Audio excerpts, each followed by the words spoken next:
Hello, everyone. Thank you for joining us this Saturday afternoon for our third session of sharing. And I'm Jia Jian, from an associate from Better Trails.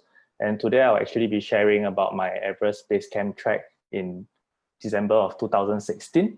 So fun fact was that I went there in December and it was actually the winter season. So it was actually a low season for the trekking in that Nepal Everest region. So before I actually start, I would like to share a quote by a famous mountaineer, Sir Edmund Hillary, that it's not the mountains we conquer, but ourselves. So fun fact, actually, 29th of May, which was yesterday, was actually the day where Sir Edmund Hillary and Tenzing Norgay Sherpa actually submitted Mount Everest for the first time in 1953. So something about myself, I'm actually 29 and I work in the IT tech industry. I'm an outdoor enthusiast and I'm very passionate about the outdoors and nature. So I actually attended the Leave No Trace trainer course in 2016 together with Better Trails. And I would like to share my love for the outdoors and people through my engagements and my experiences. So let's get started with our sharing on the Everest Base Camp trek. Firstly, there's a planning and preparation phase. So what actually Leave No Trace taught me was, before any activities that you embark on, you have to do adequate preparation so that we are ready for any scenarios, and we practice the Leave No Trace principles during our adventures. So the bulk of our preparation was actually on preparing for physical training, and that includes our weekly trainings at Bukit Timah. And one fun fact is that Bukit Timah is actually 163 meters, and it's to be equivalent of Mount Everest is actually 54 times. So you actually have to scale Bukit Timah 54 times in order to be equivalent to the height of Mount Everest, which is 8,848 meters. So some thoughts that went through my head when I was preparing for my trek in EBC was that, am I ready for trekking at 5,000 meters? It's something that I've not done before. So, what kind of gear do I bring? We have always been trekking in tropics, Southeast Asian countries, and we have never really experienced, winter trekking or, trekking in mountainous alpine regions. So a lot of preparation work was done to prepare for our treks, including researching online, watching videos, as well as having conversations with people who have actually been there before. So just a share of our 12 days of adventure. We actually went to Nepal Everest Base Camp trek together with a group of like-minded friends, and we all signed up together and embarked on this trek. So just a sharing of our rough itinerary. It was actually a 12 days trek through the entire Everest region, and I will share on the most exciting part of our journey, which is the gateway to Everest. So for our gateway to Everest, we actually have to take a flight from Kathmandu Airport to Lukla, and that is actually the gateway to Mount Everest. So it was on a small passenger plane, twin propeller plane, and we actually landed in Lukla Airport in the morning. Why is it called the world's most dangerous airport? Because it's situated actually in a valley and right off a cliff. So for the aircrafts to take off, they actually just roll off the runway and drop off the cliff before they gain speed to actually take off. So it's a very risk-prone area, and there are many accidents that have happened there. That's why they term it the world's most dangerous airport. So something that we came across very often along the trek is yaks. So yaks is actually a high altitude mountainous animal, and the locals actually employ them to carry loads. They are essentially the workhorse of the locals in Nepal. They are food source as well as to carry loads up the high altitudes. So one of our leave no trace principles is to actually be considerate of other visitors, and locals as well. So during the trek, we often have to give way to these long trains of yak that were crossing by and sharing the paths with us. Usually, they come in packs of 5, 10, or even 15. So it was very interesting every time we have to, move to a side just to let the animals and the locals pass with their heavy loads. So that was one of the considerations and how LNT actually helped me to be aware and be considerate to other people that are sharing this path and resources with me. So with the yaks that came along, naturally there was a lot of dung that was produced by these yaks. So we actually call them black gold, and this was littered all over the areas where we are trekking. And it's actually called, it's very valuable to the locals because this yak dung actually is being used by the locals as a source of fuel. So the reason being that in the alpine regions, there are actually no woody trees to be used as a fuel. So what the locals do is that they actually dry these yak dung, which are high in content of fiber, and then eventually burning them as fuel.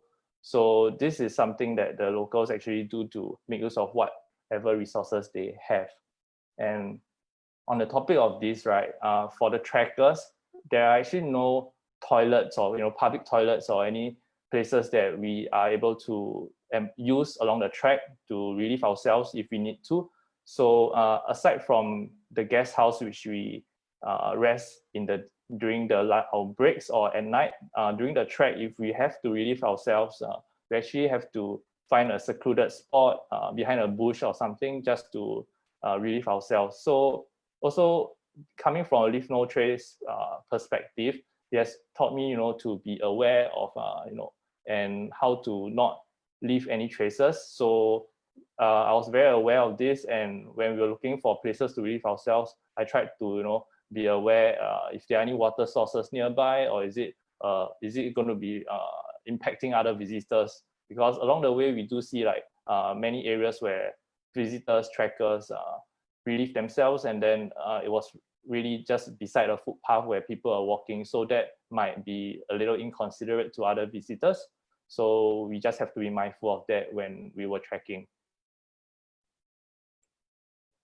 So this is another interesting thing.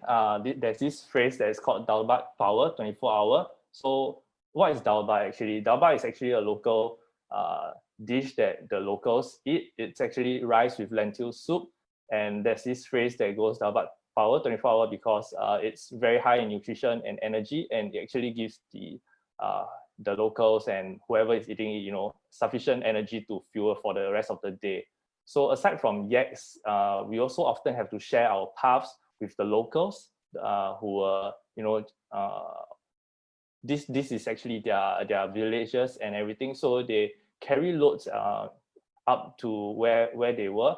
And what we actually understand is, everything that they need, they actually have to carry it up manually from wherever at the base of the mountains up to their villages, which are in the middle of the mountains and all. So it's something that gives us a lot of appreciation, that we have this convenience of getting whatever we want in the cities, whereas these locals, they actually have to carry all the loads, that whatever they need has to be carried out manually. So moving on, talking about food, food and accoms is something that all the trekkers, we really look forward to every day. And it's actually not bad, the food that we consume and the accoms that we stayed in during the period of our treks. We actually stayed in guest houses, trekking lodges that were littered along the way. And these were all Western, used to Western people. So the facilities were well stocked. There's even a Western toilet, if you can see from the picture on the right bottom. And there was actually a lot of cafes, along the way to cater to whatever needs you want. Having a cup of cappuccino or even a slice of banana cake, that was something that really motivated us for the rest of the trek. and made us look forward to as well. So it was all in all, it was really good experience. The food was good, and we were well rested every day to continue for the rest of our treks. So one funny story actually that resulted that I want to share is that because we were trekking in the winter season, so it was actually very cold at night, so almost negative 15 to 20 degrees outside. So one morning when I actually woke up, getting ready for the trek, so we wash up, brush our teeth and everything, right? So I went to the toilet, and to my surprise, when I opened the toilet seat, it was actually all frozen, and there was something that was surprised me inside the toilet, which was some feces that was left by someone else. So that definitely woke me up from my in the morning, and it was something that we were joking about for the rest of the trek as well.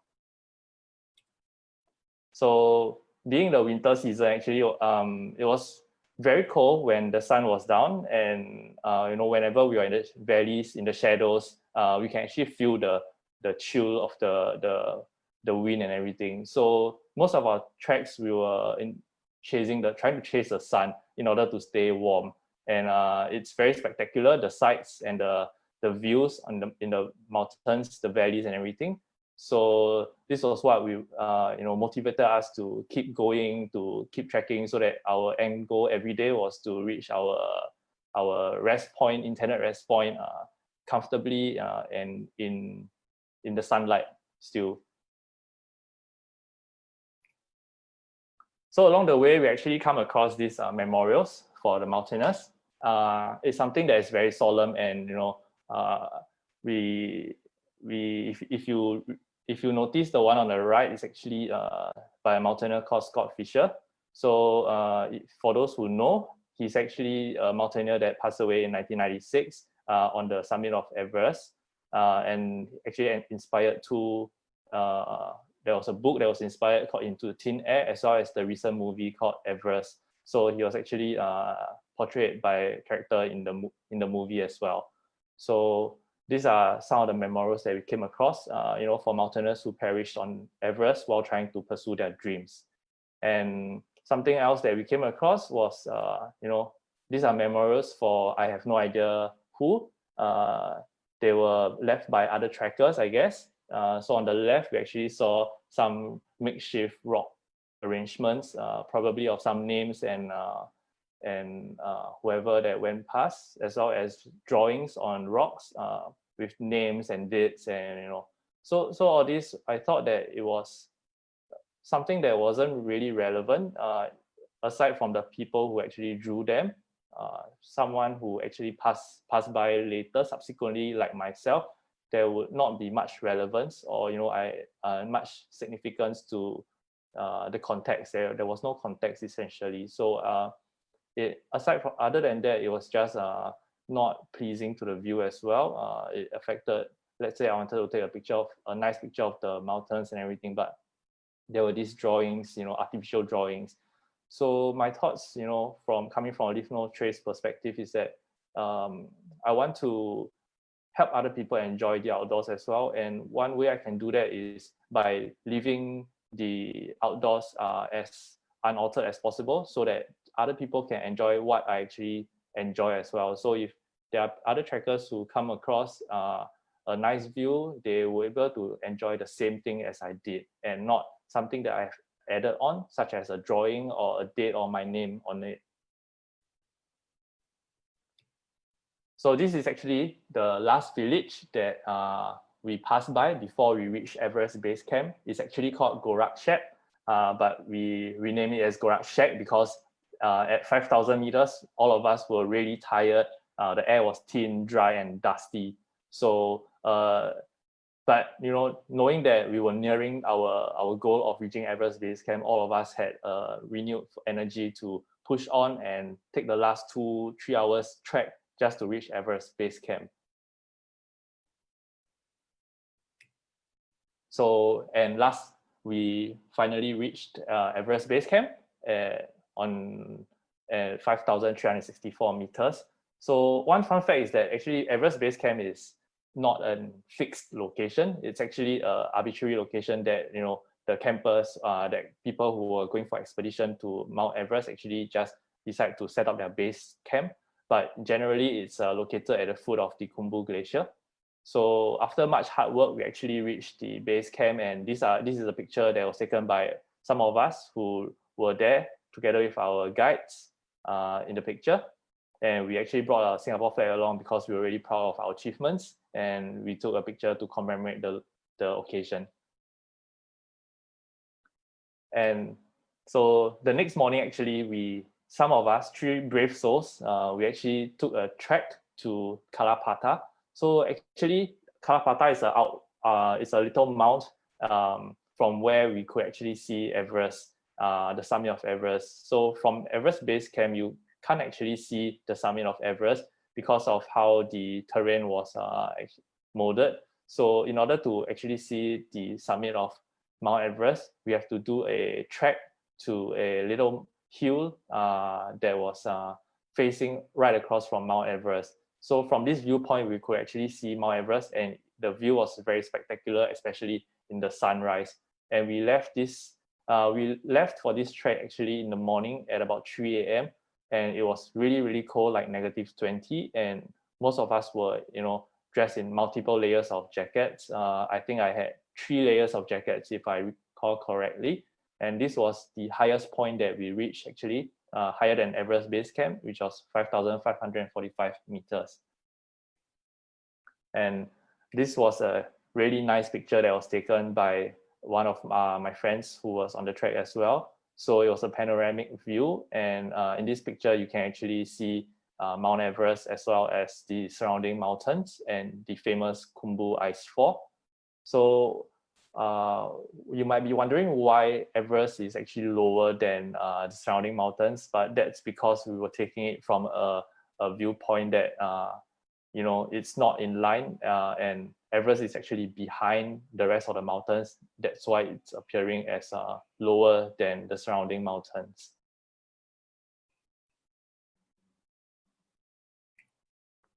So as we come to a closing, I just want to share that through this trek, we actually gained a lot of memories. We made a lot of friends as well, new friends, or forged new friendships with our trekking mates.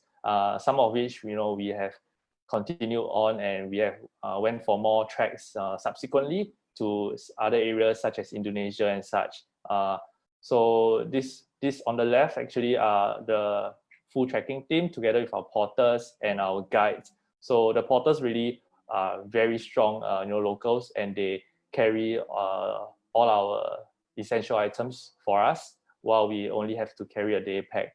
So they really help to make the trek a much easier experience, considering most of us were first time trekking at such high altitudes, dealing with the thin air. So it definitely helped that we had someone to guide us along and carry our load for us.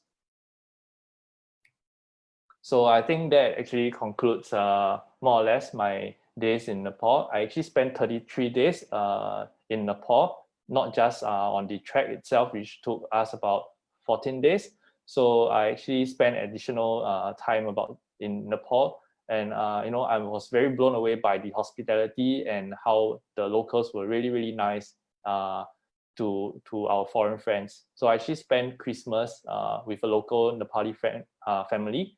Went rafting and camping on the rivers. So there was a picture on the left taken by the Nepali family together with his 2 kids, who were really, really brave and went on a whitewater rafting trip together with us. And on the right, actually, I did spend some time to also impart and share what I've learned during my Leave No Trace practice for the local students. And they were really able to connect and understand the context, because they live in Nepal and they really love the outdoors. The outdoors is something, and nature is something that they are really connected to, and they were able to instantly pick it up and share their personal experiences as well, and how actually Leave No Trace principles apply to them. So they were very thankful and happy to see someone that was not their usual teachers who come in to share something, and I actually made a lot of friends from there as well. Some of them have emailed me to keep in contact, and I think that was really nice as well.